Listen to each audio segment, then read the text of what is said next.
warahmatullahi wabarakatuh. Oke. Yang terhormat Bapak Misra Syaukani, perwakilan dari PT Sika. Terima kasih sudah menyempatkan hadir di sela-sela kesibukannya untuk memberikan guest lecture kepada mahasiswa kami dan juga dengan kepada teman-teman dosen di departemen kami. Yang terhormat ada Pak Asdam di sini dengan Bu Niar yang terima kasih sudah memfasilitasi untuk guest lecture ini. Baik, mungkin sedikit informasi ya untuk adik-adik mahasiswa semua di sini. Jadi produk Sika ini banyak kita gunakan, terutama untuk repairing konkrit atau kalau ada sedikit permasalahan terutama di beton yang pengalaman yang pernah kami lakukan. Nah, di kesempatan ini sangat bermanfaat sekali untuk menggali atau memperoleh informasi terkait material-material yang istilahnya ini ya sebagai material-material untuk repairing dan retrofitting bagi material beton. Mungkin nanti detailnya akan disampaikan oleh Pak Misra Syaukani secara jelas dan gamblang. Ya, saya kira itu saja Buniar yang bisa saya sampaikan. Mungkin dengan ini guest lecture ini kami dengan ucapan bismillah kami buka. Bismillahirrahmanirrahim. Terima kasih. Assalamualaikum warahmatullahi wabarakatuh. Waalaikumsalam warahmatullahi wabarakatuh. Terima kasih Pak Data. Tanpa berlama-lama lagi kita akan masuk ke sesi guest lecture. Sebelumnya izinkan saya memperkenalkan Pak Misra Syaukani. Pak Misra Syaukani adalah Head of Technical Concrete di PT Sika Indonesia. Beliau sudah mempunyai pengalaman 11 tahun dengan Sika dan beliau juga telah menjadi pembicara di banyak acara, di mana yang terakhir adalah pembicara di acara webinar Haki di Jakarta tahun 2020 dengan topik yaitu Mass Concrete Application. Seperti itu. Untuk guest lecture kali ini, beliau akan membawakan topik mengenai self-compacting and watertight concrete. Pak Misra mempunyai waktu 60 menit atau sekitar 1 jam, Pak, untuk memaparkan materinya, dan selanjutnya akan kita lanjutkan dengan diskusi dengan teman-teman mahasiswa di sini. Untuk teman-teman mahasiswa, apabila ada pertanyaan selama sesi guest lecture, dipersilakan untuk menulis pertanyaannya di chat box atau bisa nanti di akhir sesi raise hand seperti itu ya. Jadi kepada Pak Misra, tempat dan waktu kami persilahkan, Pak. Baik Bu, terima kasih Bu. Terima kasih untuk Pak Data, Ibu Niar, dan tadi ada Pak Asdam, dan juga Bapak Ibu dosen ITS yang saya hormati. Senang sekali saya mewakili Sika bisa bertemu tatap muka dengan adik-adik semua. Semoga hari ini bisa menjadi bisa menjadi awal dan juga nantinya bisa di kemudian hari bisa kita adakan lagi kuliah tamu seperti ini. Baik, saya langsung share saja materinya.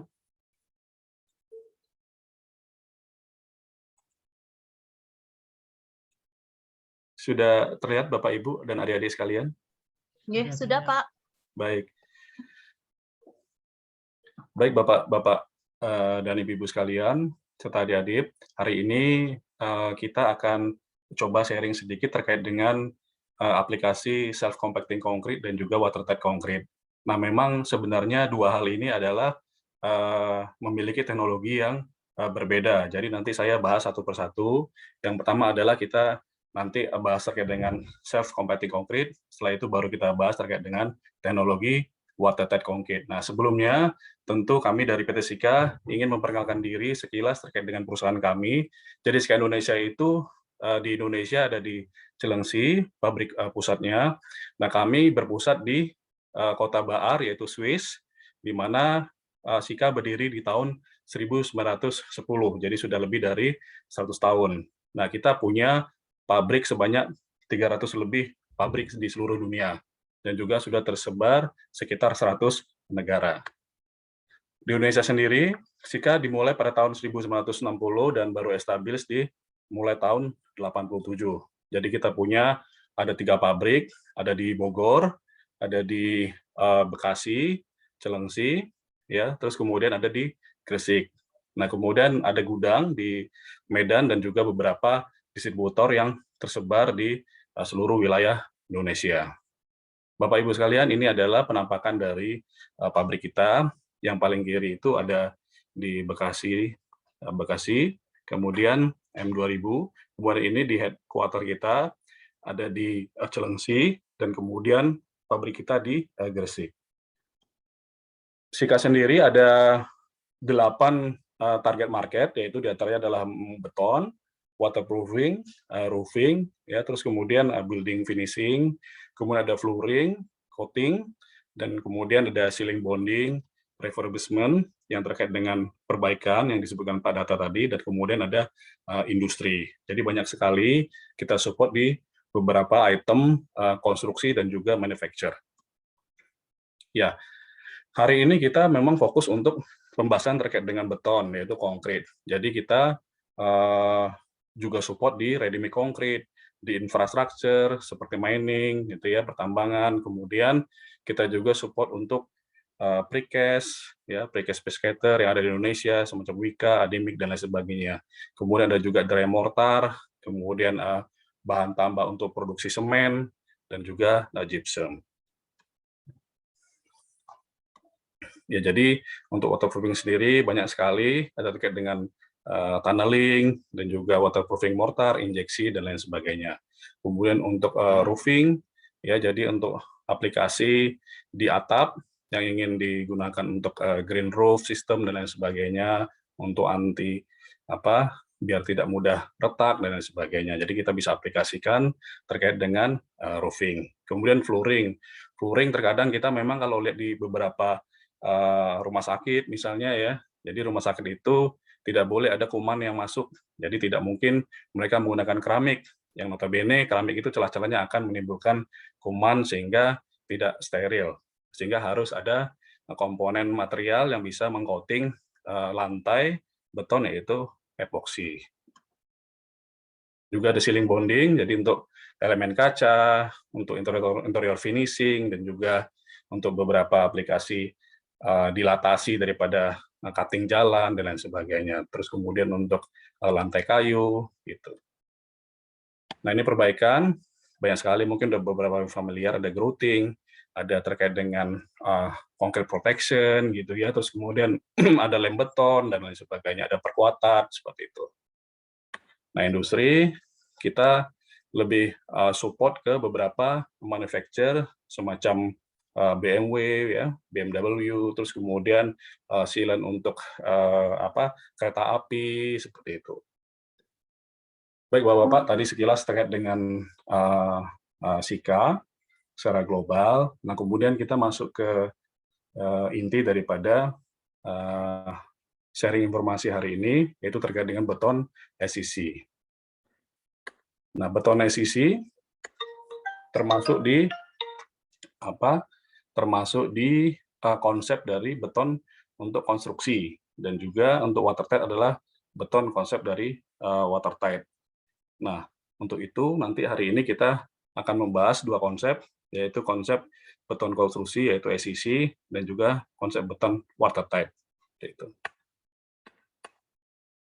Nah, apa itu SCC? Nah, SCC juga disebut sebagai beton yang memiliki slump flow yang tinggi, terus kemudian beton yang flow tapi tidak mengalami segregasi. Jadi jangan sampai betonnya flow namun material misah. Jadi kita harus pastikan betonnya flow tanpa ada segregasi. Kemudian sifatnya dapat mengalir ke semua arah, kemudian dapat mengisi cetakan dengan mudah dan tidak memerlukan vibrasi. Seperti itu. Jadi tahun 1986 ini sudah diteliti oleh Profesor Okamura di University of Technology Kochi.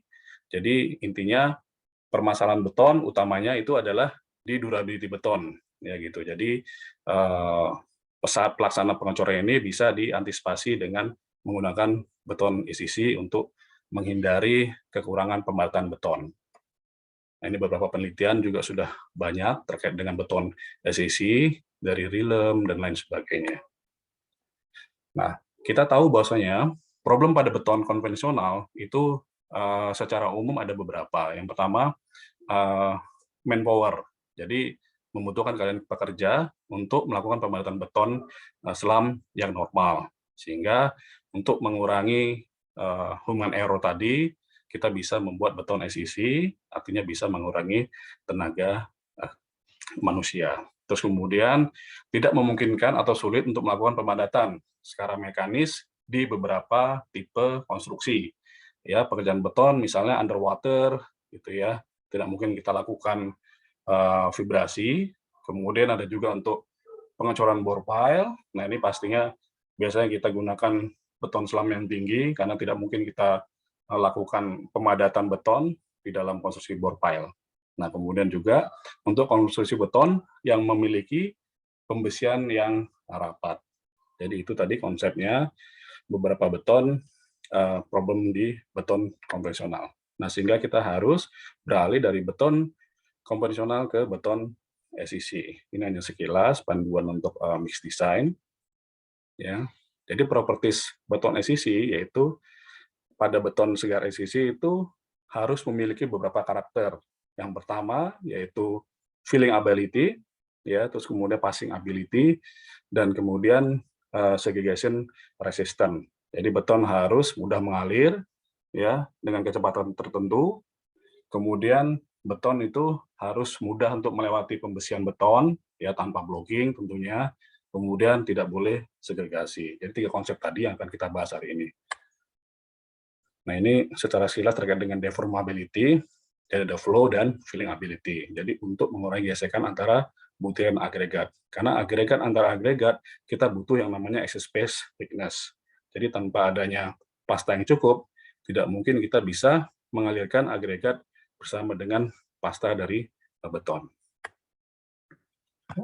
Terkait dengan passing ability, jadi untuk fraksi agregat besar dalam jumlah berlebih itu cenderung akan menyebabkan potensi blocking pada beton. Nah, jadi harus kita hindari. Makanya kenapa untuk beton SCC kita sarankan maksimum di 16 mm untuk batu size agregat maksimumnya.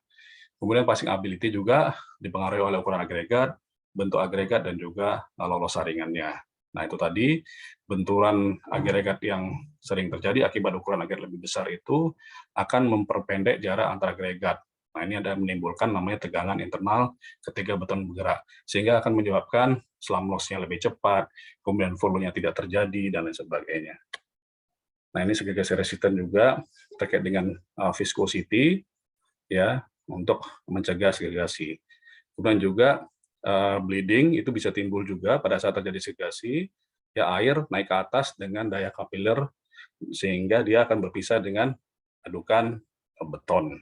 Nah, yang paling penting kita harus memastikan jangan sampai terjadi bleeding yang berlebihan sehingga dapat menyebabkan penurunan strength. Seperti itu.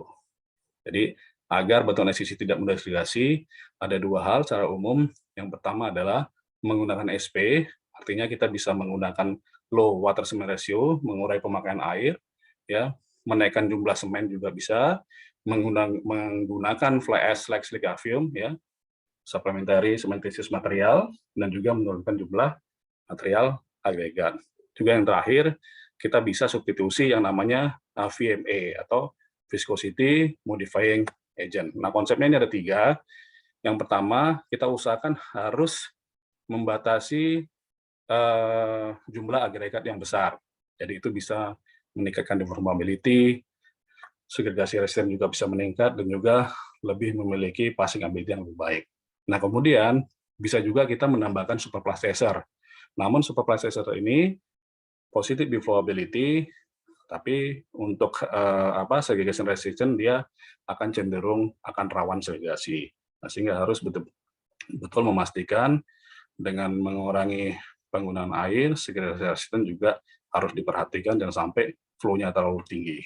Kemudian kita bisa mereduce water cement ratio untuk meningkatkan segregasi resistant, dan juga ini akan berakibat beton semakin lengket, sehingga harus kita perhatikan deformability daripada beton. Jadi semua konsep itu harus kita cek secara utuh, jangan sampai beton kita flow, SEC, namun lengket sehingga tidak bisa dikerjakan dengan baik dengan hasil beton yang tidak mulus. Ini contoh-contoh alat tes untuk SEC, mungkin Bapak, Ibu, dan adik-adik sekalian sudah familiar. Jadi ada V-funnel, L-box, ada papan flow tentunya, ada jaring gitu ya.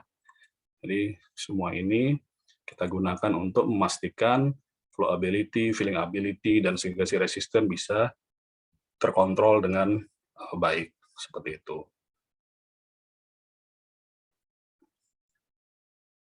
Ini penampakan daripada beton SEC. Jadi beton mengalir dengan kecepatan tertentu, ya, memiliki flow time yang tertentu, tidak terlalu cepat, tapi juga tidak terlalu lengket. Nah, kita lihat pekerjaannya juga hanya sekitar 2 orang untuk mengantisipasi hose. Jadi tidak ada pemadatan sama sekali, tidak ada vibrator di sana. Beton mengalir ke segala arah tanpa ada vibrasi. Ini juga di industri precast juga menggunakan beton SEC. Jadi kalau Bapak Ibu pernah lihat ada komponen ataupun precast buat untuk udits, ya, udits untuk parit jalan, nah itu dibuat posisi terbalik sehingga bagian atas tinggal dituang, nantinya tinggal dibuka. Selama ini metode pengacoran untuk udits ini kebanyakan adalah dry, namun dengan metode SEC bisa lebih cepat untuk produktivitasnya. Nah, ini tadi sekilas, ini mungkin bisa bebas, bisa disesuaikan aja dengan material yang ada. Jadi prinsipnya adalah beton SEC adalah mengurangi pemakaian ataupun penggunaan daripada agregat. Kalau yang di merah kita lihat ini adalah gravel, jadi di SEC sangat signifikan pengurangan daripada agregatnya.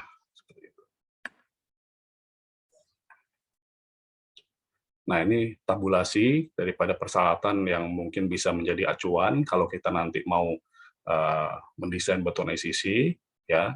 Jadi kalau material itu memiliki fans yang tinggi, kita tidak perlu menambahkan VME. Nah, kalau fansnya itu cukup kecil, misalnya kita menggunakan pasir yang memiliki FM yang agak tinggi dan juga kemudian gap grading-nya terlalu signifikan, nah kita bisa menambahkan dosis yang cukup tinggi di VME, sehingga VME ini adalah kecenderungan untuk menambahkan elemen pasta ataupun material halus yang kurang daripada material beton. Nah, kemudian kalau dia faiz-nya sangat kecil dan cost agregatnya kecil, juga bisa kita kombinasi dengan VME. Ini hanya referensi saja. Nah, ini juga jadi ada beton, dari beton Loslam sampai beton SEC itu terkait dari J per J limit. Nah, J per J limit ini apa? Adalah volume daripada cost agregat dibagi sama solid volume-nya. Solid volume adalah volume yang selain daripada air. Jadi bisa kecek volume cost agregatnya berapa dibagi sama solid volumenya berapa. Rata-rata kalau untuk beton SEC kita rekomendasikan dia di 0,50-an. Seperti itu. Ini juga untuk pasta minimal, ya. Nah, kemudian urutan pembuatan mix design secara umum adalah kita tentukan dulu kadar udara betonnya, ya, kemudian volume agregat kasar, kemudian volume agregat halusnya, kemudian water cement ratio. Nah, baru kita tentukan admixture apa ataupun dosis admixture berapa untuk mendapatkan SEC yang kita inginkan. Gitu. Nah, kemudian kalau di lapangan kita biasanya memiliki beberapa spesifikasi ataupun tulangan yang cukup rapat, ya, tulangan cukup rapat. Karena kenapa di Indonesia ini, setahu saya tulangan maksimum yang diproduksi itu adalah 36 mm. Nah, sehingga untuk konstruksi yang cukup membutuhkan tulangan yang lebih banyak, harus tulangan yang lebih besar, kebutuhan luas area yang lebih besar, maka dibutuhkan tulangan yang lebih banyak karena tidak memiliki tulangan yang lebih besar lagi diameternya, seperti itu. Jadi contoh misalnya kita ranking di sini, ada mix proporsi SCC yang ranking 1, ranking 2, ranking 3. Nah, ranking 1 ini adalah cetakan beton yang kompleks, ya, penampang yang sangat ramping, ya. Ini berarti tingkat kesulitannya cukup tinggi gitu ya. Jarak tulangan itu 3 sampai 6 cm. Nah, kita harus membatasi penggunaan coarse agregat ini di 0,28 sampai 0,3. Jadi prinsipnya itu, Bapak, Ibu, dan adik sekalian, untuk mendapatkan beton isi, kita harus memastikan pembatasan ataupun penggunaan coarse agregat harus disesuaikan dengan kondisi cetakan dan juga tulangan yang ada di konstruksi. Kemudian contohnya ranking 2, bentuk cetakan beton yang tidak terlalu kompleks, ya, jarak antara 6 sampai 20 cm, ini kita bisa menggunakan coarse agregat yang lebih banyak. Demikian juga untuk beton yang simpel, ya, cetakan simpel dengan jarak tulangan lebih dari 20 cm, kita bisa gunakan 32 sampai 35% dari volume per meter kubik beton. Nah, mix proporsi SCC ini adalah yang dimaksud untuk menghasilkan performa yang maksimal, ya, jadi pada beton segar dan beton keras. Nah, jadi di ASTO sendiri, RFID Bridge Design Specification 2004, kalau bisa diusahakan water cement ratio tidak boleh lebih dari 0,45, seperti itu. Nah, kemudian mutu juga untuk beton SCC juga mengacu ke ASCI 318 untuk penerimaan compressive strength, seperti itu. Nah, kemudian kita berbicara terkait dengan penggunaan super plasticizer. Nah, super plasticizer di sini adalah untuk meningkatkan workability daripada beton serta mengurangi pemakaian air. Nah, jadi untuk beton SCC sendiri, ini posisinya ada di atas, dia menggunakan water reduction yang cukup tinggi, jadi kita harus memilih admixture dengan water reduction yang cukup tinggi, HRWR gitu ya, high range water reduction yang tinggi, kemudian workability juga maksimal, dan kemudian restraint development juga dipastikan tidak boleh terlalu delay. Nah, seperti ini. Nah, kalau kita bicara beton pada umumnya, misalnya RMC, ini adalah beton ready mix yang umum, misalnya pengecoran perumahan biasa. Nah, dia tidak terlalu membutuhkan restraint yang terlalu tinggi, dan kemudian untuk workability juga tidak terlalu maksimal, serta water reduction-nya juga tidak setinggi dari beton SCC. Nah, demikian seterusnya untuk precast dan juga RMC untuk cuaca tertentu.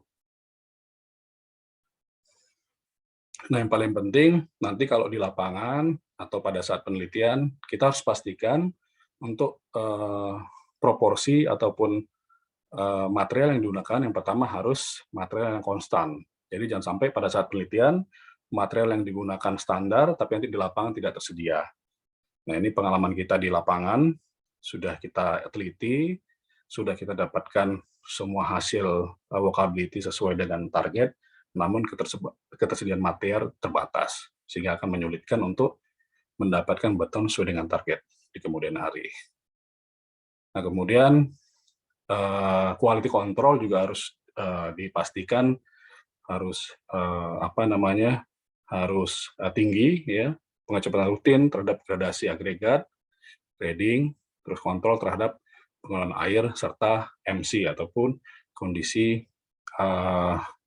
kandungan air di dalam agregat juga harus dikontrol.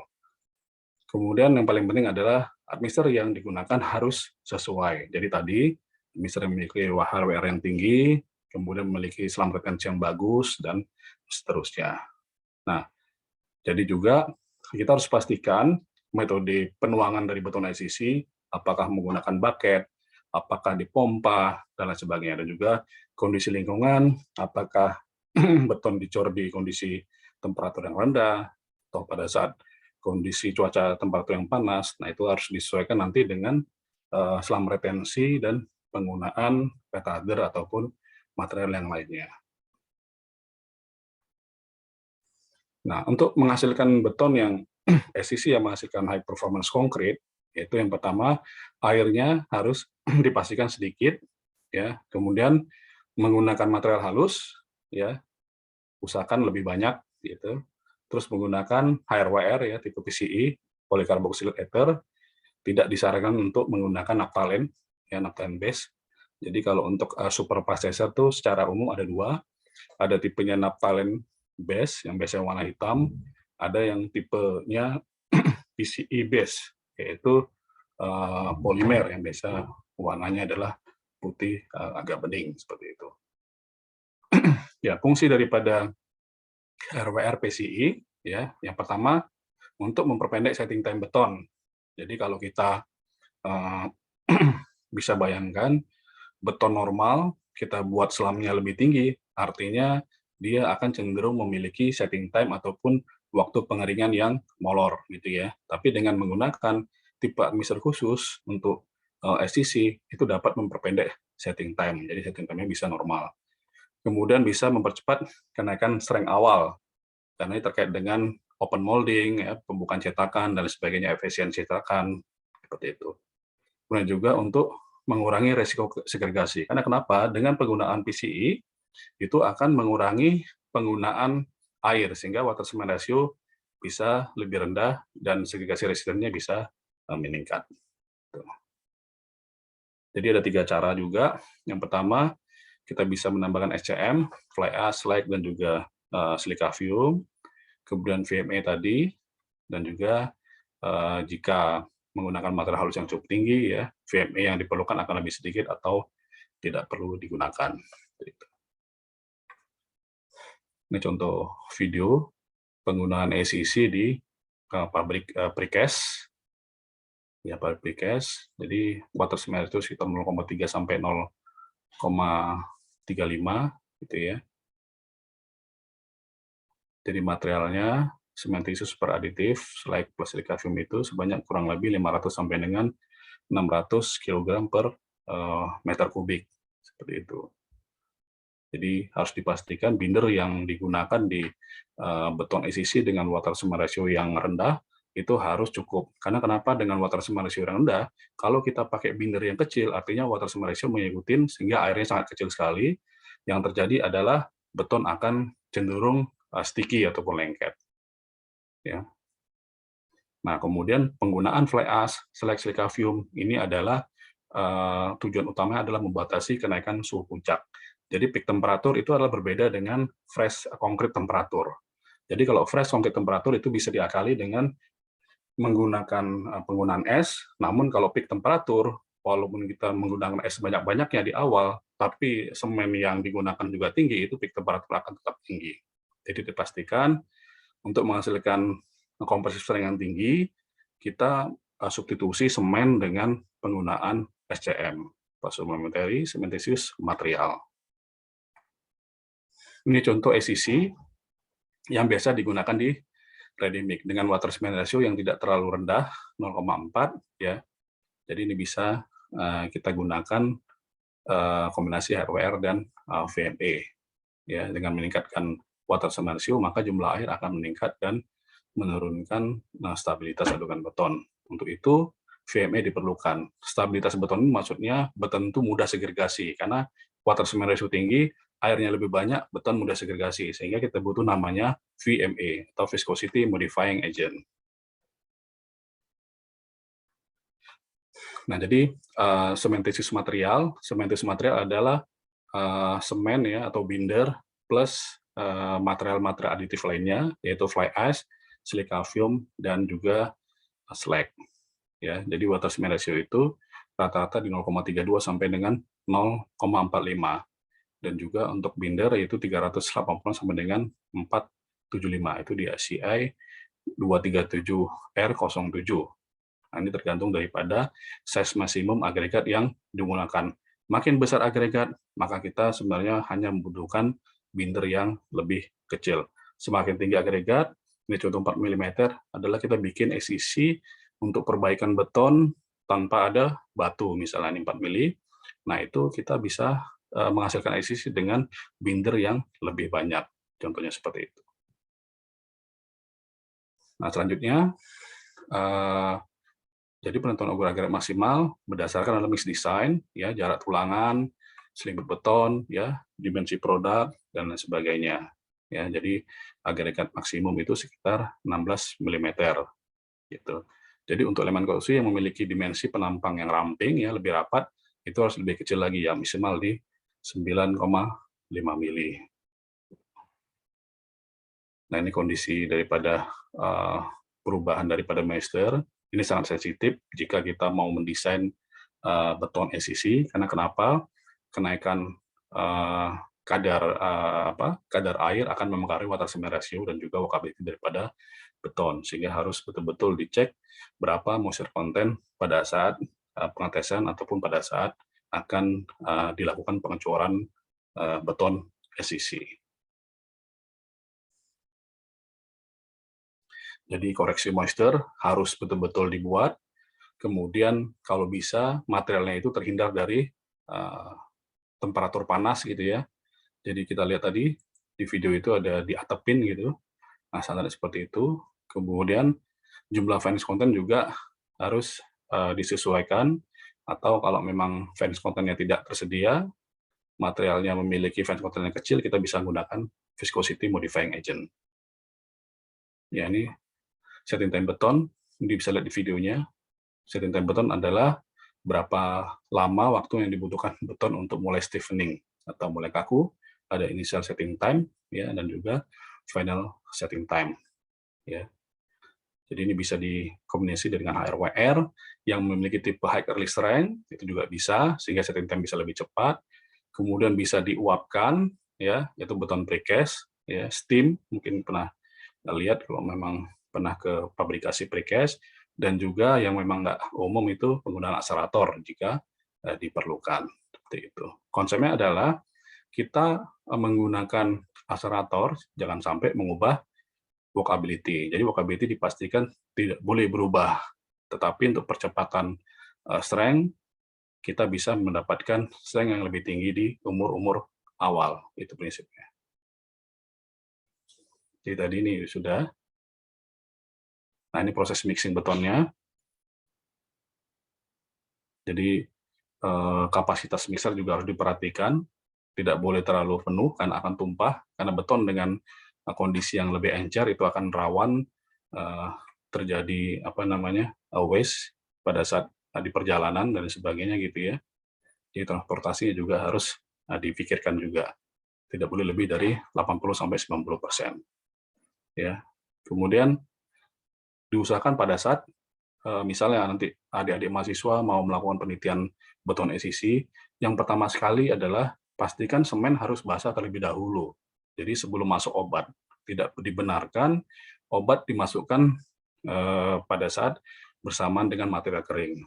Nah, itu tidak dibolehkan. Jadi semen, material yang lain juga harus basah dulu, baru dimasukkan obat untuk beton SCC. Itu. Nah, kemudian ya tadi tidak boleh dilakukan dalam kondisi kering gitu ya. Nah, ini juga VME, ini jika diperlukan bisa dimasukkan belakangan gitu. Air and train juga ini dimasukkan paling awal sebelum admixer lainnya masuk. Ini guidance untuk proses mixing daripada beton. Ini di awal visualnya sebelum masuk admixer yang sebelah kiri. Nah, yang sebelah kanan ini adalah setelah dimasukkan HRWR. Ini sudah mendapat beton yang memiliki workability yang tinggi atau SCC. Gitu. Ini contoh mix design, jadi kita bisa pastikan mendata spesifik gravity-nya dari semen, agregat, gitu ya. Nah, kemudian kita bisa menggunakan estimasi semen di 500 tadi, sesuai dengan estimasi penggunaan semen di material dengan agregat yang kecil. Nah, ini water cement ratio, kemudian kita bisa hitung berapa liter dia. Nah, kemudian dari 61 liter ini kebutuhan dari coarse agregat dan juga fine agregat. Jadi pasir dan batu ini kita bisa ini. Kemudian misal kita didesain dengan unggahan SCC pada precast dengan jarak pembesian 60-20. Nah, itu masuk ranking 2 tadi. Nah, yang paling penting ranking 2 tadi kita bisa konversi ke kebutuhan ataupun syarat dari agregat maksimum, yaitu 0,3 sampai 0,33. Kita pilih 0,33, kira-kira seperti ini, dan cost agregat kita bisa dapat berapa, fine agregat juga berapa. Nah, ini untuk sampel saja, ilustrasi, dan kemudian S per A bisa kita hitung di sini, ya. Nah, yang paling penting di sini tadi ada J per J limit. Jadi volume coarse agregat itu kita bagi dengan solid volume, ya. Ini 330, ini adalah coarse agregat volume dibagi sama 840. 840 ini adalah total jumlah volume kecuali volume air gitu. Jadi dia kalau bisa tidak boleh melebihi 0,5, itu kita anggap dia sudah oke. Nah, kira-kira ini adik-adik mahasiswa mungkin kalau mau buat penelitian, buat SCC, entah itu tugas akhir, ini bisa menjadi panduan untuk mendapatkan beton SCC yang cukup sesuai dengan spek seperti itu. Nah, kemudian kita lihat sekilas terkait dengan beberapa pengetesan walkability daripada SCC, yaitu ada filling ability, passing ability, dan juga stability atau segregation resistant. Ya, jadi ada STMC 1611 untuk filling ability, 1621 itu untuk passing ability, ada beberapa L-box, jaring, V-funnel, ya. Terus kemudian ada juga SCMC 1610 dan 1611 untuk static stability, ini terkait dengan settlement, untuk segregasi, dan juga VSI atau Visual Stability Index. Nah, ini test flow ya, dan T50. T50 ini adalah kita akan melakukan penghitungan berapa detik beton bisa mencapai di flow 50 seperti itu. Nah, karena kenapa? Tidak boleh kita mendesain beton ataupun hasil dari flow beton itu terlalu cepat. Misal di 50 itu 1 detik atau 2 detik itu tidak dibenarkan. Karena kenapa? Artinya beton terlalu encer. Nah, juga tidak bisa dibenarkan beton itu terlalu lama flow time-nya. Artinya kenapa? Beton itu cenderung adalah lebih lengket. Seperti itu. Jadi rata-rata 2 sampai 5 detik diusahakan. Gitu. Untuk sprintnya bisa dibagi 2, melintang, dan melintang yang berseberangan tinggal dibagi 2 sehingga mendapat slam flow-nya. Nah, ini untuk permeability. Ini slam flow sama diameter flow cone-nya tinggal dibagi dengan SF 0 kuadrat. Jadi ini ada rho untuk high deformability. Jadi makin tinggi rho-nya, maka makin tinggi juga deformability.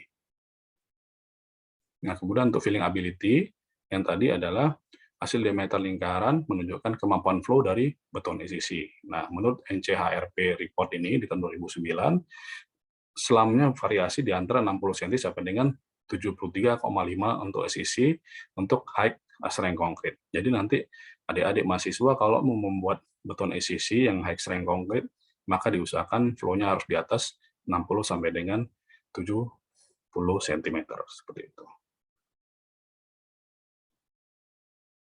Nah, tadi ini bisa dilakukan dengan mudah, ya, bisa lakukan berulang-ulang, gitu. Nah, kemudian tidak selalu sensitif terhadap water content. Ini bisa dilakukan sendiri, gitu ya, untuk slam flow. Nah, ini juga. Nah, kemudian ini adalah batasan ataupun tabel sebagai guidance rekomendasi untuk flow terhadap ketebalan pada konstruksinya. Misalnya contoh nih, wall thickness-nya yang kecil, medium, dan tinggi. Misalnya wall thickness-nya lebih rapat, maka kita untuk elemen dinding yang lebih tipis, flow harus di atas 650. Nah, kalau yang di bold ini berarti ini tidak bisa gitu ya. Jadi harus yang oke di sini. Jadi harus di atas 650. Nah, semakin dia konstruksi dindingnya yang tebal, ya, yang di sini, maka kita bisa menggunakan flow mulai dari 55 cm sampai dengan 65 cm. Nah, seperti itu cara bacanya. Ini tadi untuk passing ability ada 3, ada jaring test, ada L-box, dan juga ada V-funnel.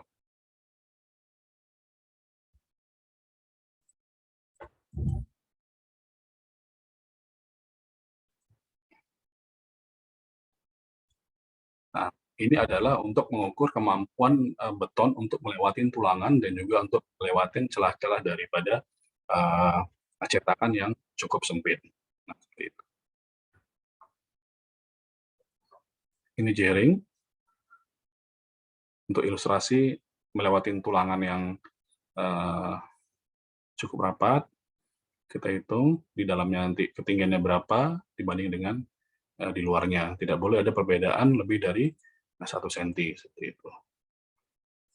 Nah ini dengan jaring yang paling pinggir dan tengah itu tidak boleh melebihi 1 cm. Artinya kalau dia melebihi 1 cm, artinya ada beton yang tertahan di bagian dalam daripada jaringnya, itu terjadi blocking seperti itu. Ini saya lewatin aja. Ini L-box juga sama. Ini adalah untuk menentukan seberapa bagus filling ability daripada beton, di mana beton akan melewati tulangan yang memang didesain khusus di L-box ini dengan tinggi jatuh yang tertentu, sehingga nanti ada ketinggian ujung sama ketinggian awal daripada beton. Angka 1 adalah angka yang terbaik karena perbandingannya adalah diusahakan ketinggian daripada ujung L-box sama pangkal L-box harus mendekati ataupun sama.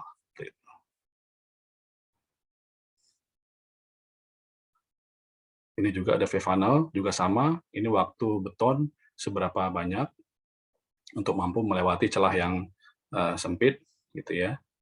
Itu.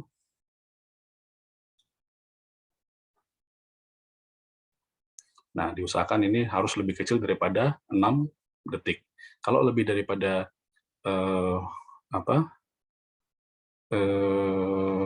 kalau lebih daripada 6 detik, ini artinya beton mengalami sticky ataupun lengket. Gitu.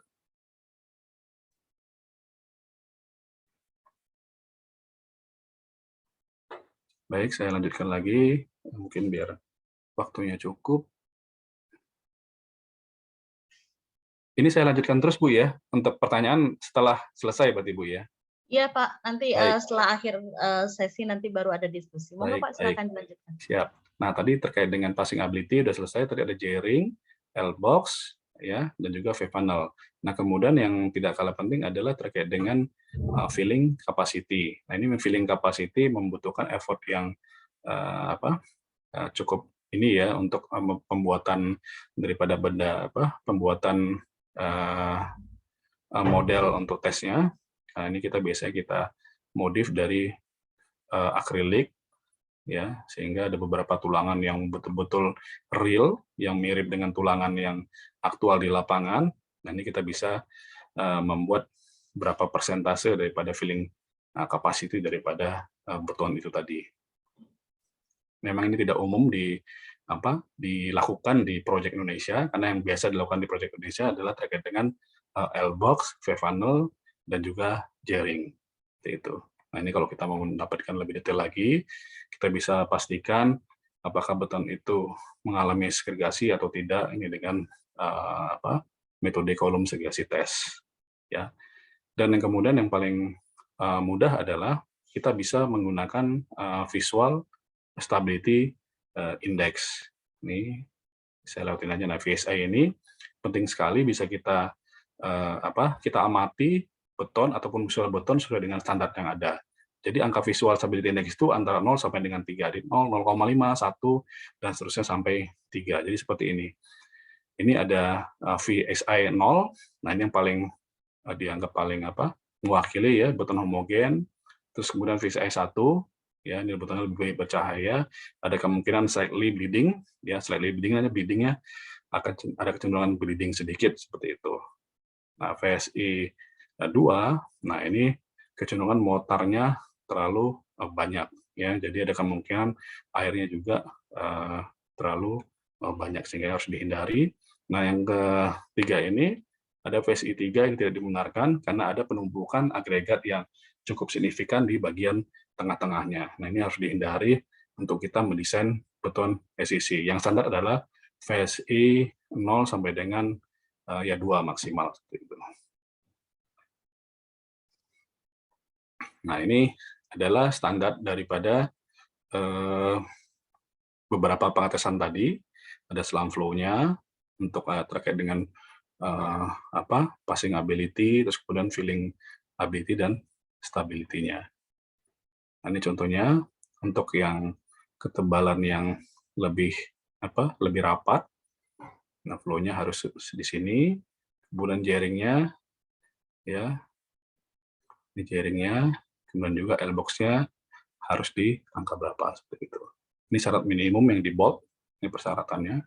Jadi contohnya adalah untuk elemen beton yang tipis, ya, flow SCC minimal harus 25 inch. Nah, yang di sini.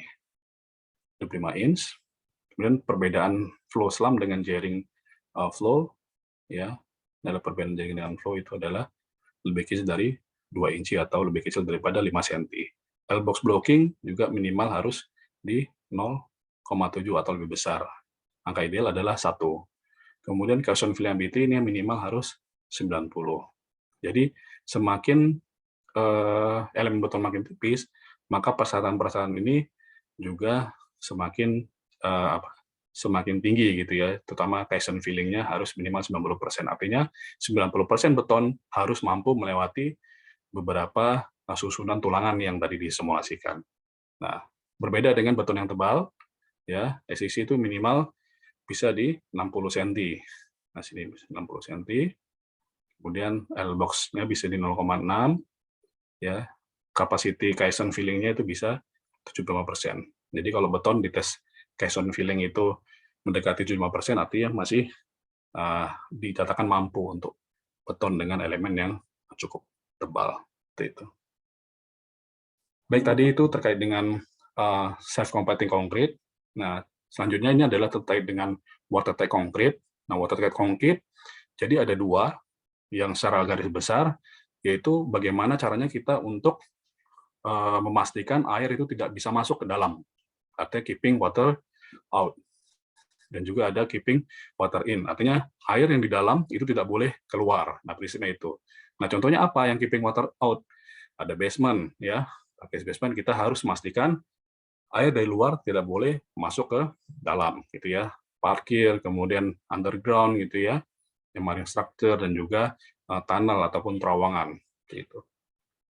Nah, bagaimana cara kita untuk keeping water in? Nah, itu misalnya di reservoir, water tank, gitu ya. Kemudian ada kolam renang. Kita pastikan air dalam kolam renang tidak boleh ada celah untuk keluar. Jadi kita harus memastikan kondisi kolam renang itu harus watertight. Nah, seperti itu prinsipnya. Nah, kemudian kita tahu bahwasanya beberapa beban ataupun pengaruh daripada cuaca luar itu akan berpengaruh signifikan ke elemen struktur.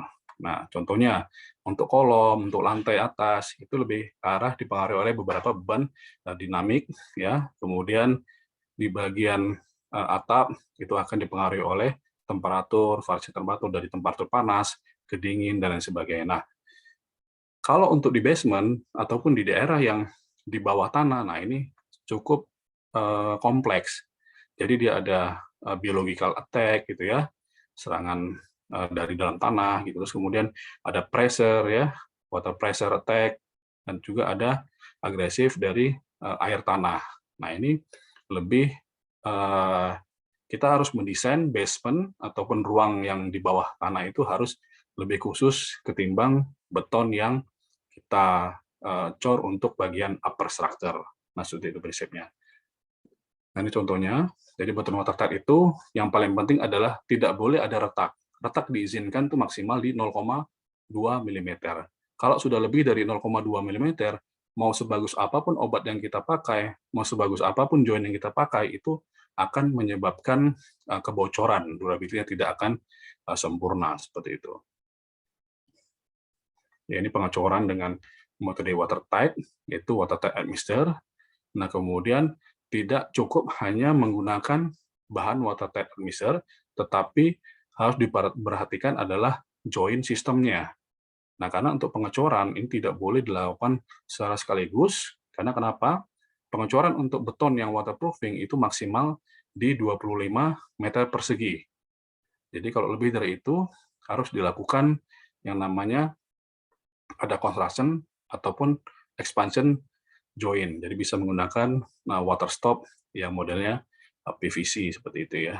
Terus kemudian ada untuk tie rod atau pengencang baut untuk backcasting. Ini juga harus dipastikan dia sudah diisi ataupun ditambal kembali dengan material epoksi. Jadi tidak boleh bekas-bekas baut tadi yang notabene untuk pengecoran basement, untuk pengecoran watertight dibiarkan kosong dan harus di seal ataupun ditambal dengan material epoksi. Juga pipa pemipaan yang dimana akan rawan penetrasi air ke atas, ini juga harus dikasih seal yang sifatnya expand, ya. Jadi sistem join itu ada dua, ada expansion join dan closing join, dan juga ada seal expansion, ya. Itu seperti itu. Nah, kemudian yang ini fokus kita adalah integral. Jadi integral watertight ini bukan hanya melapisin satu permukaan saja seperti ini. Jadi ada internal, ada eksternal, ada juga internal, tapi secara keseluruhan, ya. Jadi ini waterproofing yang memiliki durability yang tinggi. Jadi kita cor dengan menggunakan admixture khusus untuk watertight, ya. Kalau ini adalah dengan menggunakan coating, di mana durability-nya ini adalah tidak terlalu tinggi. Dan ini juga durability terbatas. Ini kita waterproofing dengan menggunakan coating di sisi bagian tertentu seperti itu.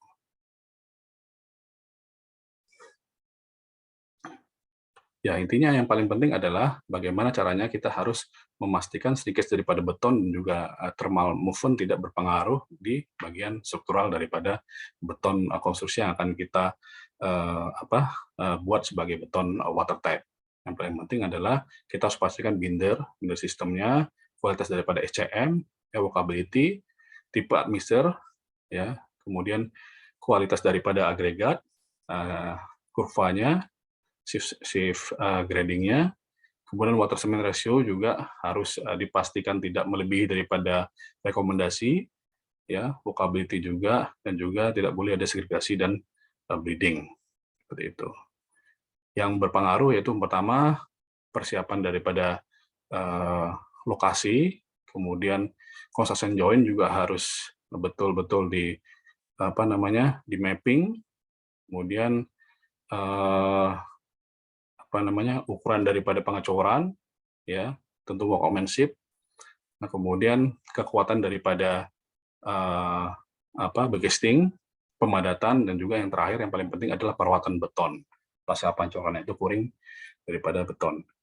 Nah, semen sendiri itu kita sarankan minimal harus 350 kg per meter kubik, ya. Sementara untuk SCM-nya atau supplementary cementitious material itu tidak boleh melebihi 40%. Jadi kalau kita mau pakai fly ash, mau pakai slag, ataupun mau pakai material yang lain untuk substitusi ke semen, itu tidak boleh melebihi 40%. Gitu. Nah, untuk filler kita tidak merekomendasikan, karena kenapa? Filler ini akan menjadi sifatnya memperlemah ataupun membuat beton menjadi tidak terlalu padat. Ya, water cement ratio itu disarankan tidak melebihi 0,45 dengan memperhatikan bleeding jangan sampai terjadi, dan juga penggunaan air juga harus dicek, tidak boleh berakibat buruk terhadap setting time daripada beton. Nah, untuk size maksimum itu yang diizinkan kalau bisa tidak melebihi 32 mm, ya, dan untuk agregat recycle itu tidak kita rekomendasikan. Itu karena tidak akan memiliki kepadatan yang optimal. Bisa juga pakai menggunakan fiber sintetik, dan lain sebagainya. Nah, admixture sendiri harus menggunakan super processor sesuai dengan water cement ratio yang diinginkan. Jadi sesuai dengan target strength, dan juga disarankan harus menggunakan produk yang berfungsi untuk watertight. Jadi kalau di Sika namanya Sika WT, itu. Jadi khusus untuk admixture watertight. Jadi terkait dengan technical performance, itu durability, ya harus reliable juga, ya. Nah, ini adalah ilustrasi grafik di mana tingkatan kelas-kelas daripada sistem untuk watertight. Nah, kalau kita bicara terkait dengan bitumen itu adalah semacam lembaran aspal yang dilapisi ke beton untuk mencegah kebocoran. Nah, itu tingkatnya di bawah, ya, durability-nya sangat rendah, ya, dan kemudian untuk ketahanan terhadap cuaca ataupun kondisi agresif ini sangat rendah. Nah, yang paling disarankan adalah ini, watertight concrete. Watertight concrete ini adalah kombinasi dari watertight admixture dengan beberapa sistem, yaitu joint system. Jadi untuk density untuk durability-nya bagus, dan juga untuk ketahanan terhadap lingkungan ekstrim juga cukup tinggi, seperti itu. Yang paling tinggi adalah tingkatan paling tinggi, yaitu dengan menggunakan sistem injection dan juga membran system. Jadi semacam ditaruh perlak gitu ya. Jadi ada lembaran yang betul-betul langsung dilapisin sehingga bisa menghasilkan mendekati zero penetration. Nah, ini tes yang dilakukan itu DIN 1048, mungkin adik-adik sudah familiar, yaitu ada pressure 5 bar selama 72 jam, ya. Persyaratannya adalah penetrasi yang terjadi itu tidak boleh melebihi 5 cm, ya, berdasarkan DIN 1048. Nah, kemudian untuk aggressive water, ya, khusus untuk area yang memiliki tingkat kandungan kimia air yang cukup rawan, itu penetrasinya harus lebih kecil daripada 3 cm. Nah, jadi yang paling penting di desain adalah konkrit itu tidak boleh lebih kecil daripada 25 cm. Jadi percuma kalau kita membuat beton yang waterproofing, watertight, tapi tebal betonnya itu kurang dari 25, itu tidak akan optimal. Jadi disarankan ketebalan beton itu harus minimal di 25 cm. Sementis minimal juga harus di 360 kg per meter kubik. Ya, water cement ratio tidak boleh lebih dari 0,45. Ya, ini grade konkritnya K350 atau SC25 seperti itu. Nah, bagaimana cara kita untuk memastikan hasil-hasil tadi sesuai? Ya, paling penting pada saat pembuatan benda uji atau spesimen tes itu harus diperhatikan kepadatannya, dan juga paling penting adalah pada saat dia dipindahkan. Jadi paling penting benda uji daripada watertight concrete itu harus dipastikan dalam kondisi lembab terus. Misalnya pun kita terpaksa harus memindahkan dari satu tempat ke tempat yang lain, harus dibungkus oleh misalnya pasir basah dan lain sebagainya. Jadi tidak boleh dalam kondisi kering karena akan mengakibatkan hasil yang kurang optimal seperti itu. Nah, kemudian tentu kalau kita bicara terkait dengan watertight, artinya kita bicara void, ya. Void, jadi di beton itu ada dua, ada capillary void dan juga ada void ataupun rongga yang diakibat oleh kekurangan dari pemadatan. Nah, seperti itu.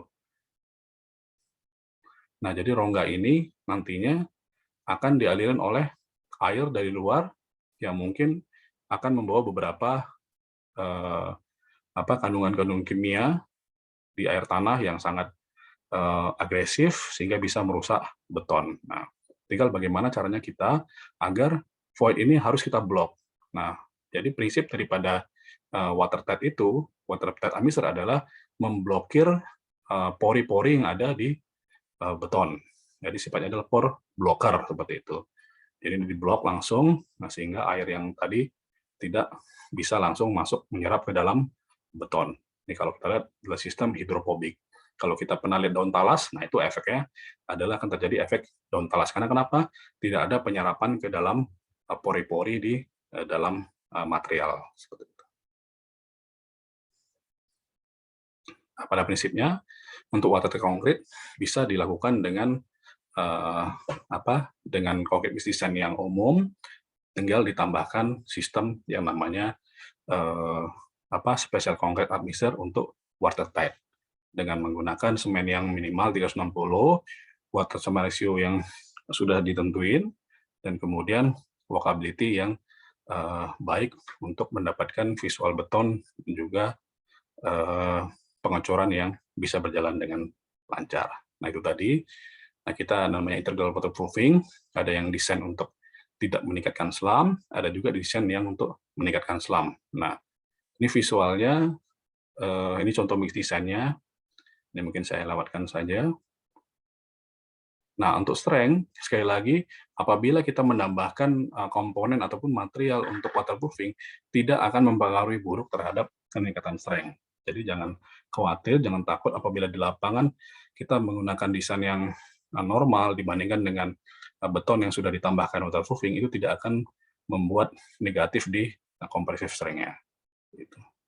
Nah, ini penampakannya. Jadi materialnya itu cenderung adalah bubuk, ya, tinggal dimasukkan ke dalam truk mixer. Itu ini ilustrasinya. Sebelum kita tambahkan bubuk waterproofing-nya, ini yang putih-putih adalah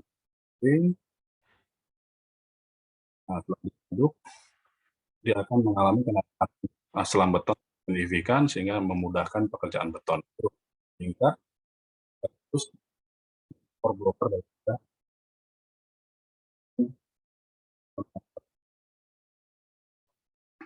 Nah, ini setelah penambahan watertight tadi, selamnya dari 19,5. Nah, ini sekali lagi, ini juga terlihat dengan penambahan admixture khusus untuk watertight itu akan meningkatkan strength beton seperti itu. Nah, ini yang terakhir. Nah, terkait dengan watertight system, kita berarti setelah kita sudah membahas terkait dengan admixture, perlu ada nama joint system, ya. Joint system ini apa? Nah, joint system itu adalah material tambahan yang digunakan untuk membantu, ya, untuk membantu stopcore beton. Jadi pada saat beton itu terdapat stopcore, maka harus ada penambahan material untuk sebagai expansion joint ataupun corrosion joint. Nah, ini adalah joint sistem yang swellable material. Jadi diaplikasikan ke material yang kering di sini, sehingga akan mengatasi kebocoran ataupun limpasan air keluar. Itu. Nah, minimal harus 30 cm atau ini 10 cm dari pinggir daripada beton. Seperti itu. Nah, ini ada joint sistem yang namanya PVC. Nah, ini untuk expansion joint. Ini untuk expansion joint juga. Nah, ini tadi sistem kombinasi antara joint system, water stop, dan juga expanding water stop. Nah, kenapa harus ada water stop?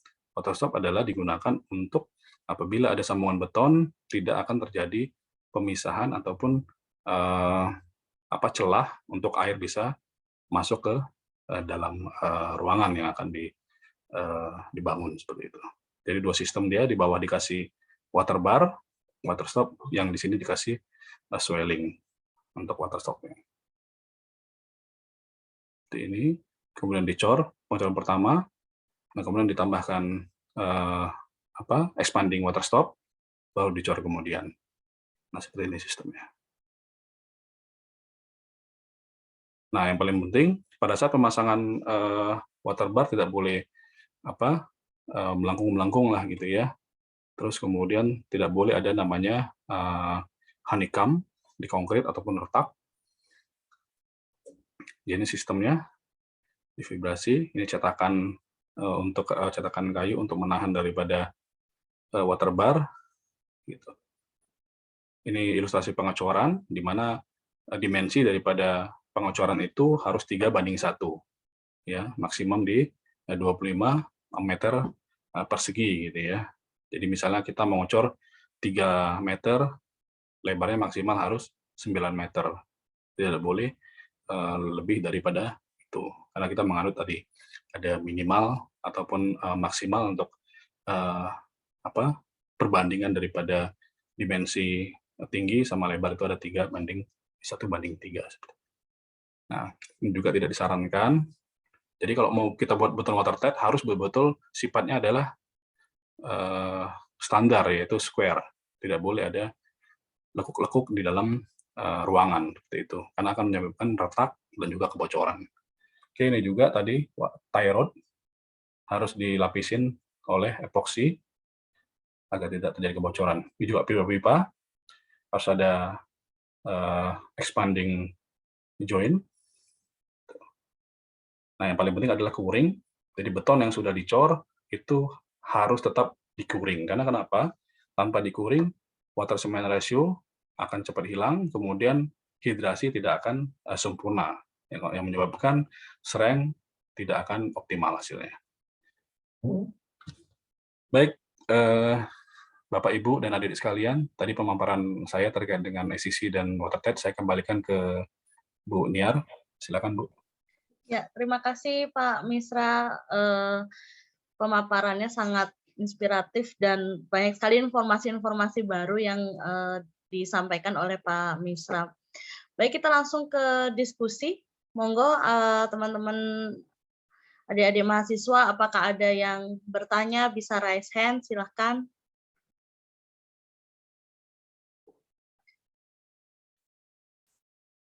Monggo. Sini saya lihat ada Bu Yani juga. Selamat siang, Bu Yani. Selamat siang. Suara saya terdengar ya? Ya, terdengar, Bu. Selamat datang, Ya. Bu. Ya, makasih. Ini ngawal anak-anak nih. Kelasnya jadi Oke. pindah ke kelasnya Pak Misra. Iya. Oh, ini malah yang angkat tangan nih ada Pak Data nih angkat tangan. Monggo Pak Data, Ya, silakan. pelan, Pak. Masih mute Pak Data. Oke. Terima kasih Bu Niar. Oke. Ya, ini saya lepas masker aja. Oke. Baik, Pak Misra. Ya, Pak. Sangat bermanfaat sekali ya presentasinya. Nah, ini cuma sekedar bertanya saja. Saya ini termasuk orang yang awam untuk beton, Pak. Beda dengan Bu Niar, dengan Bu Yani yang sudah expert, Pak. Saya sangat awam. Ya, mungkin ini aja, Pak. Yang pertama terkait yang menarik tadi watertight konkret ya, Pak ya.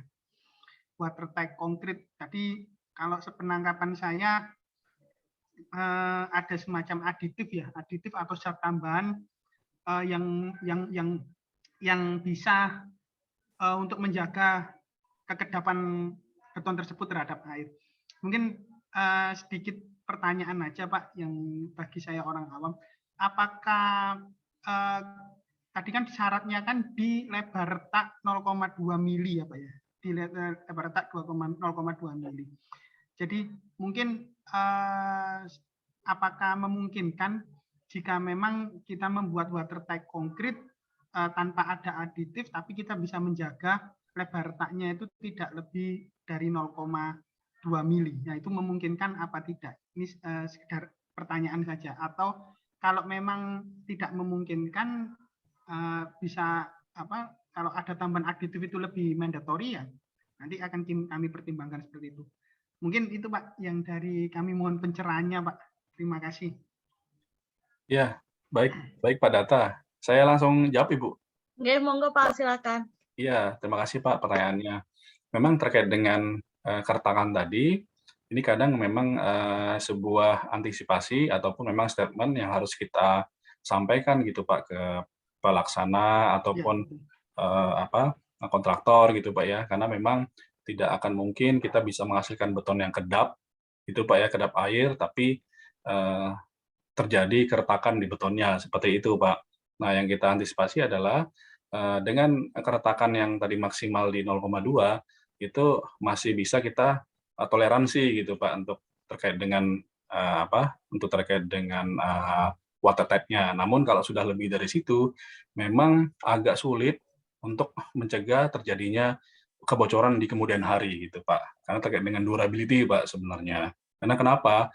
Yang paling penting adalah bukan penetrasi daripada airnya Pak yang kita khawatirkan. Namun kalau sudah retaknya tinggi itu memang penetrasi air yang membawa material-material agresif Pak, semacam sulfat kah ataupun chloride. Nah itu nanti kan airnya ketulangan Pak. Nah tulangan kena material-material agresif, yang terjadi adalah expand juga Pak kan, gitu. Nah sehingga beton bisa pecah dan akhirnya rusak. Paling itu sih Pak concern kita. Nah kalau untuk administer sendiri, administer watertight adalah memang mandatory Pak yang harus kita ini mandatory yang kita sorry Pak.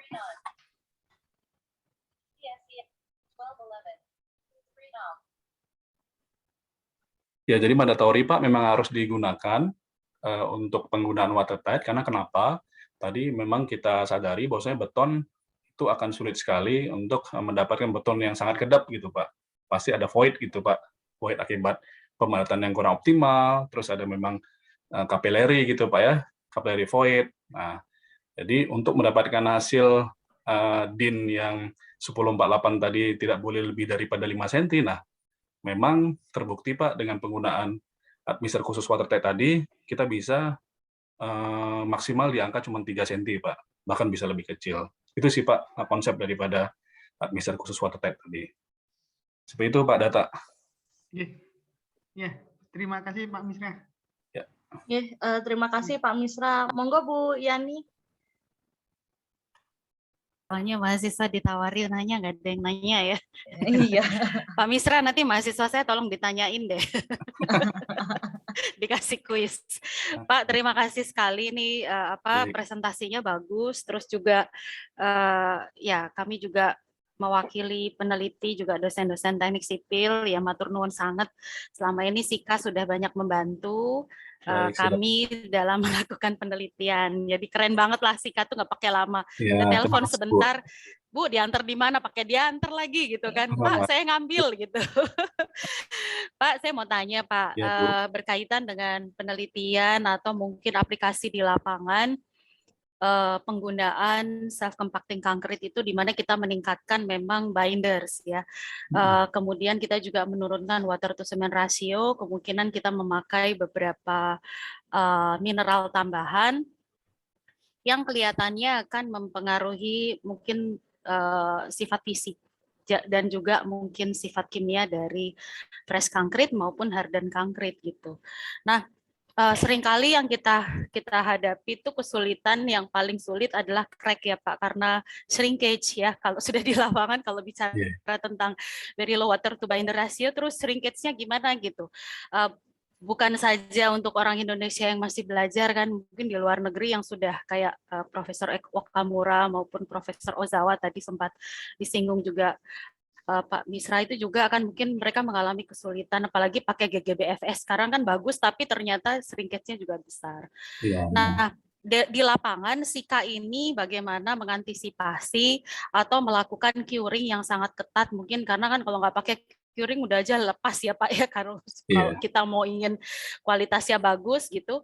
Nah, curingnya seperti apa, itu pertanyaan saya yang pertama Pak. Terus kemudian yang kedua ya, yang kedua ini untuk kombinasi antara self compacting concrete dengan watertight concrete. Karena kalau misalnya kita lakukan pengecoran di skala yang besar untuk underground structure, tentu saja kita menginginkan permeability yang sangat kecil ya. Jadi porinya sangat padat, kalau bisa sih porinya karena pori mikrostruktur saja. Terus kemudian juga kemudahan dalam melakukan pengecoran karena kita tidak menginginkan adanya segregasi yang nggak akan terlihat kalau sudah pekerjaannya misalnya bukan bottom up tapi top down gitu Pak, kan nggak terlalu kelihatan ya, kita kontrol kualitinya kan juga agak sulit ya.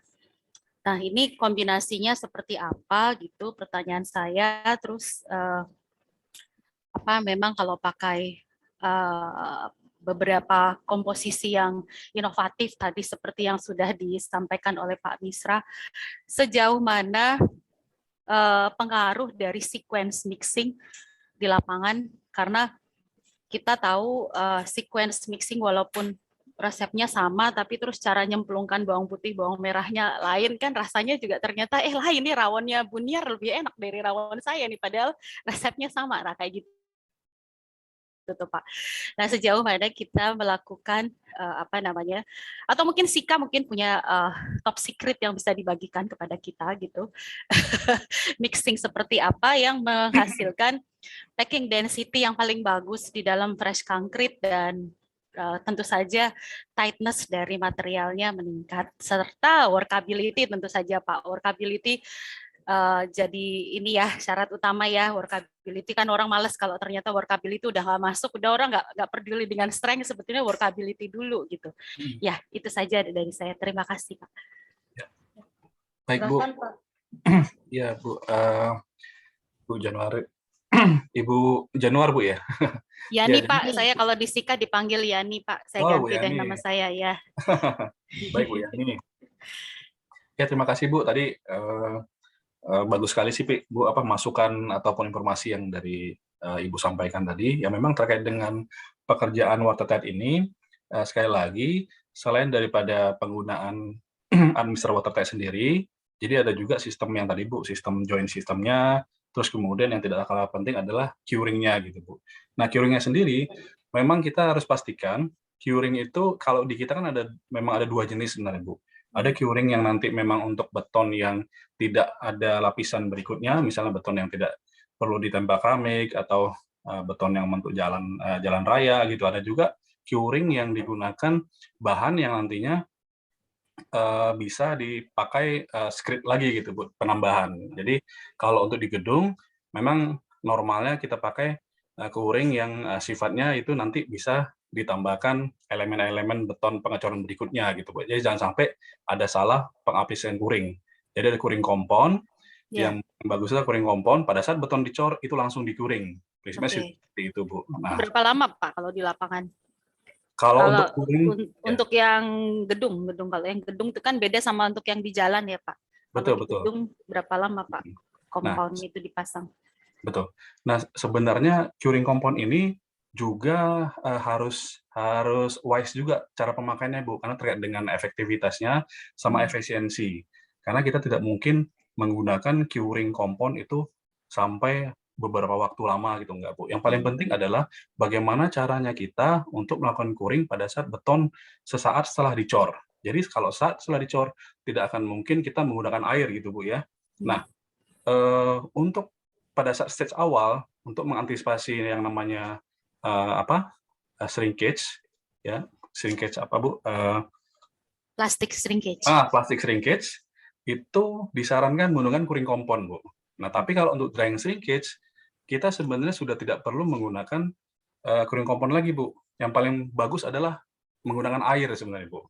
Itu paling bagus menggunakan air. Nah, kalau mungkin Ibu pernah lihat di beberapa proyek-proyek besar, contohnya MRT gitu, Bu, ya, untuk tunnel-nya segala macam, itu mereka membuat bak air raksasa, Bu, pada saat pertama selesai di casting untuk produk precast-nya, itu pakai curing kompon. Nah, setelah itu langsung dimasukin ke bak raksasa tadi, Bu, bak raksasa yang berisi air tadi untuk curing dari umur 1 hari sampai mungkin 28 hari, seperti itu, Bu.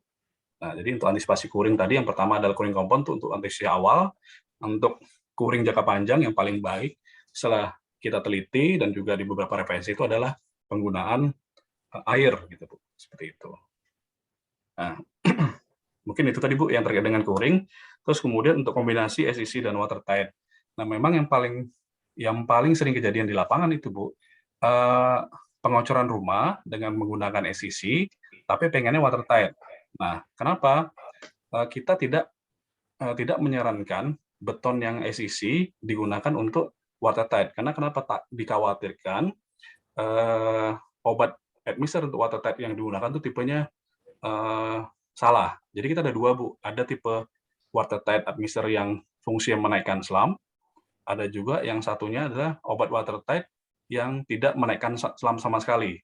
Nah, ini harus dipastikan pada saat mereka melakukan pengecoran SEC, nah itu harus menggunakan tipe watertight yang tidak menaikkan SLAM. Karena kenapa? Pernah ada kejadian pada saat dia pakai beton SEC, dia menggunakan tipe watertight yang menaikkan SLAM. Akhirnya betonnya menjadi segregasi gitu, Bu. Itu yang dikhawatirkan. Malah bukan mendapatkan beton watertight, malah beton segregasi yang terjadi di lapangan. Jadi yang paling penting memang selama ini kita edukasi, kita sampaikan informasi ke khususnya ready-mix gitu, Bu, ya.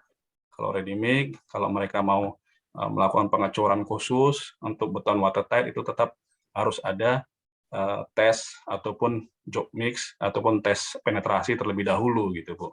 Jadi jangan sampai nanti beton watertight ini beton khusus, Bu, karena biasanya si owner itu minta garansi kebocoran gitu, Bu. Nah, garansi kebocoran ini di Sika kami tidak berkompeten atau bukan ranah kami, Bu, untuk garansi kebocoran. Artinya kita memang ada kerjasama ataupun kita serahkan ke pihak ketiga yaitu aplikator, Bu. Jadi aplikator ini yang nantinya melaksanakan pekerjaan di lapangan. Nah, kalau ada pun kesalahan aplikasi, manpower, ataupun nanti ada kebocoran, nah ini tetap kita sifatnya adalah konsultasi lah gitu Bu. Jadi bukan ada garansi dari kami, oh pakai obat Zika ini dijamin bocor, enggak.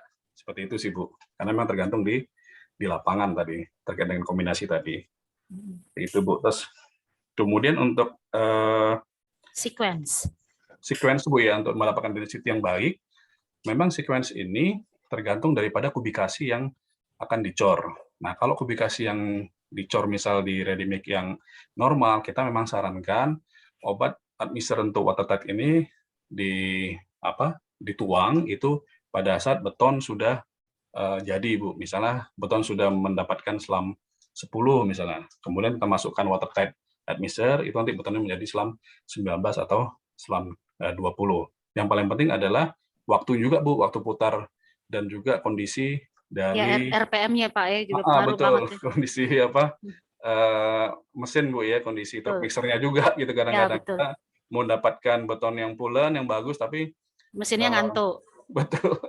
Jadi kan ada sistemnya, ada blade-nya memang dia memecah beton, ada sistemnya blade-nya yang dry mix ataupun dia wet mix seperti itu Bu. Nah, ada perbedaan di situ. Nah, tapi kalau untuk admixture Zika sendiri, kita sarankan tidak boleh dimasukkan pada saat di awal-awal Bu. Jadi tidak boleh ada masuk obat itu pada saat kondisi material kering. Nah, seperti itu sih Bu. Ya. Baik, terima kasih banyak Pak Misra. Ya, sama-sama Bu Yani. Baik, terima kasih Bu Yani atas pertanyaannya dan Pak Misra atas jawabannya. Mungkin satu pertanyaan terakhir nih Pak sebelum kita tutup acaranya. Jadi untuk watertight concrete sendiri ya Pak, kalau semisal kita pakai entah di marine structure atau underground structure gitu, apa ada perawatan khusus dalam jangka waktu tertentu Pak? Karena kan kita biasanya maintenance itu akan terjadi ketika indikasi kerusakannya sudah parah gitu biasanya. Baru, ada retak nih, ada korosi nih, baru cepat-cepat minta, gimana nih struktur saya diakses dong, masih bagus nggak gitu. Tapi untuk mencegah itu Pak, jadi ketika kita sudah di awal pakai watertight concrete, apakah kita perlu perawatan atau maintenance teratur gitu ya Pak, yang bisa kita lakukan untuk ya supaya lifespan-nya lebih lama gitu, supaya durabilitasnya lebih baik seperti itu Pak. Ya baik, Bu Niar, saya langsung jawab Bu ya. Ya memang terkait dengan durability ini memang banyak faktor Bu, terutama kalau untuk beton watertight, tentu tadi proses pengerjaannya, pemadatannya, joint sistemnya, terus kemudian curingnya. Nah yang paling penting adalah Bu, itu penggunaan dari raw materialnya. Misalnya semen Bu, kita tahu bahwa durability terkait dengan semen. Nah jangan sampai semen yang kita gunakan itu memiliki terlalu tinggi misalnya Bu, ketinggian pemakaian semen sehingga C3A-nya akan membawa expanding daripada beton. Nah, terkait dengan durability. Kemudian kita sarankan, kenapa kita sarankan pakai SCM Bu? Nah, ini SCM ini adalah bagaimana caranya kita untuk mendapatkan beton yang mau tinggi misalnya dengan penggunaan binder yang banyak. Nah, kalau binder yang banyak kita sarankan jangan pure pakai hanya menggunakan OPC gitu Bu. Karena kan kalau makin tinggi menggunakan OPC, C3-nya akan tinggi, kemudian akan terjadi expand ke betonnya. Nah, kita sarankan pakailah OPC serendah-rendahnya, tadi mungkin sekitar 350. Nah, kita bisa tambahkan penggunaan dari SCM, misalnya menggunakan slag, menggunakan fly ash, itu jauh lebih baik. Mungkin seperti itu Bu, durability. Karena kenapa? Contoh misalnya pakai penggunaan silica fume. Nah, kita ada beberapa proyek yang memang beton untuk watertight, kita sarankan menggunakan silica fume Bu. Karena kenapa? Menurut penelitian kita, beton dengan menggunakan silica fume itu akan memiliki umur layan beton yang lebih dari 50 tahun, Bu. Bisa 50 tahun. Jadi itu. Jadi fungsi dia adalah bagaimana dia bisa mengakomodir keluaran dari hidrasi yang tidak tertangkap oleh beton, kan ada CSH sama CaOH2 gitu Bu ya. Nah, CaOH2 ini akan ditangkap oleh kandungan silika daripada silica fume sehingga akan mendapatkan sisi positif yaitu kekuatan peningkatan strength atau kepadatan beton dari beton yang menggunakan silica fume. Paling seperti itu sih Bu, penggunaan aditif ataupun mineral admixture yang lain untuk meningkatkan durability. Oh, baik Pak. Terima kasih Pak Misra. Ini ada satu nih pertanyaan terakhir dari mahasiswa Pak, ngapunten. Baik. Nggih, selamat siang Pak Misra. Siang. Bertanya untuk kedepannya apakah ada inovasi yang dikembangkan oleh SIKA yang sekarang saat ini sedang dikembangkan, gitu, Pak, oleh SIKA? Iya, baik Bu. Memang kalau khususnya kita bicara yang hari ini watertight, kita memang sedang mengembangkan atau sudah punya Bu teknologi yang namanya kristalin Bu. Kristalin untuk watertight. Kalau tadi kan memang hanya semacam super processor watertight system.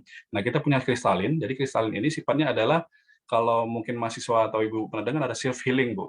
Self healing system gitu. Jadi ada kayak macam bakteri yang nantinya bisa membuat keretakan yang minor itu akan tertutup dengan sendirinya gitu Bu.